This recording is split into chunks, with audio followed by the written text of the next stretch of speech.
welcome back. Are you ready to go on an adventure today? I am. Let's go.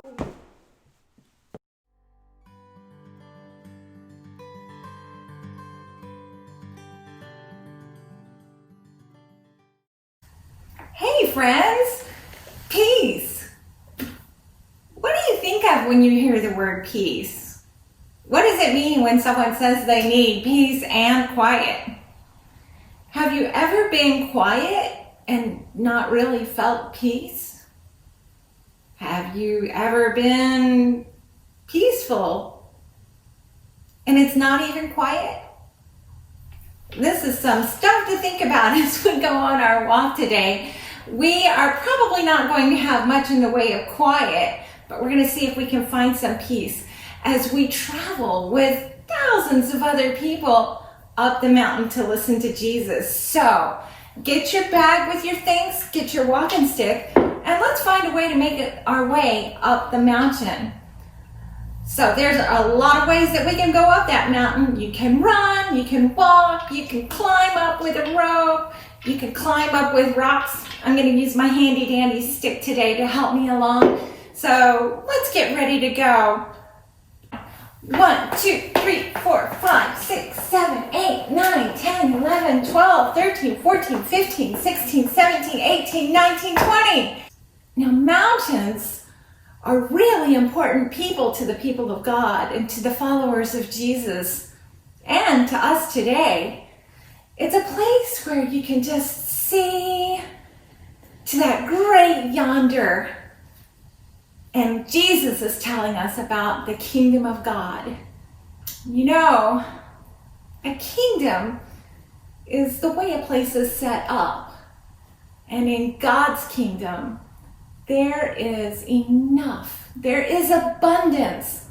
There is honor, food, safety, money, everything for the people of God to thrive. Matthew 5, verse 9 says, "Blessed are the peacemakers, for they will be called children of God."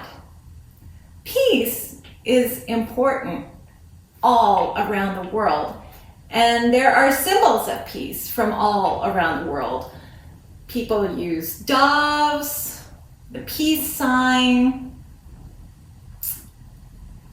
an olive branch. You can even use hand symbols for peace. If you look up on the internet, you'll see all these different symbols. They may even pop up as emojis on your phone if you type in peace. You should try that and see what you find. We mean peace to be calm, quiet, and not disrupted. When Jesus talked about peace, it was so much more than being calm and quiet or not having any conflict. When Jesus talked about peace, he talked about shalom. Can you say that word? Shalom. And shalom meant so much more. Shalom means having all of your needs, whether it's your physical, your emotional, or your spiritual needs, met and lovingly cared for.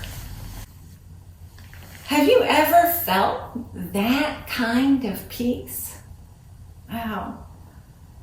Looking at the crowds around us, there are many people from the time of Jesus that did not feel shalom. Just as today, there are many people that do not feel that kind of peace.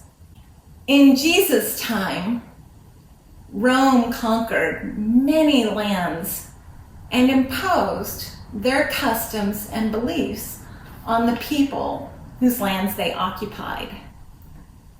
They developed their laws and rules for way of living, and they called it Pax Romana, which means peace within Rome. But for all of the people who had their land, their honor, and their wealth taken away from them, it did not feel peaceful. The Romans felt it was peaceful because Anytime they heard anyone who tried to disrupt the laws and the rules or speak out against them, they were squelched. It may have been peaceful, but it was a fake kind of peace. There is a long history across the world of governments conquering other people and imposing their rules and their laws and restrictions on them. Many of those laws hurt and oppress.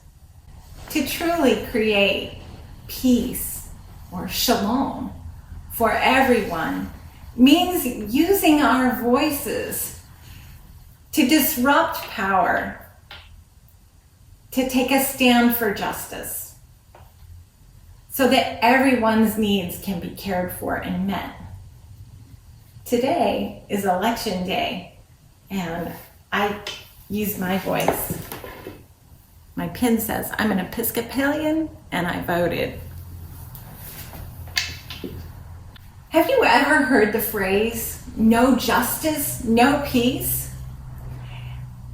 It's a slogan, a thing that people say in protest and have been saying in protests since the 70s. It means that until justice is for everyone, there cannot be wholeness in our communities. When we have communities that have justice and where everyone's physical, spiritual, and emotional needs are met, there can be true peace. Remember, God desires peace and wholeness for all people, for the young and for the old, for the disabled and the non-disabled, among all genders, between all nations, and among all expressions of faith. God's peace is not a fake peace. It is a deep wholesomeness that is sometimes disruptive. That is why Jesus blessed the peacemakers. Peace. Shalom, friends. Sometimes being a peacemaker means noticing that there are patterns in the way the world works. And sometimes those patterns don't work for everyone. When patterns don't work for everyone, that's when it's up to us to be disruptors, to make a change. In your activity packets, you're going to have some sheets of paper that look like this, and it looks a bit confusing. Part of it's up, part of it's upside down. What you're going to do, you're going to require some scissors for this activity, and you're going to be cutting along the solid lines so that when you're done making your cuts, you'll end up with 4 halves that look a bit like this. And each one of these is different. You'll have different activities, different things to think about. Where a pattern is going wrong. So this example has when young people need some peace. It talks about how young people like to send messages to each other, but sometimes what if those messages are rude and mean? Well, on this little piece where you have a little fold line, you can write what activity, what action you could take to disrupt that pattern and make it better. So I put that you could talk to the person and tell them how the messages make you feel. Ask them to please stop. And you know what's something that serious? If your act of mercy does not work, then it's time to go and ask an adult for help. But some of the people who get these messages feel alone and hurt. What are some things that you can do to disrupt that pattern of someone feeling alone and hurt? Well, you don't have to write everything out in words. If you want to draw pictures, that's cool too. So I just drew a picture of being a friend and showing some care and warmth and concern and love for that other person. Sometimes we can disrupt patterns. And as former Representative John Lewis said, stir up some good trouble. Go out there and make some peace.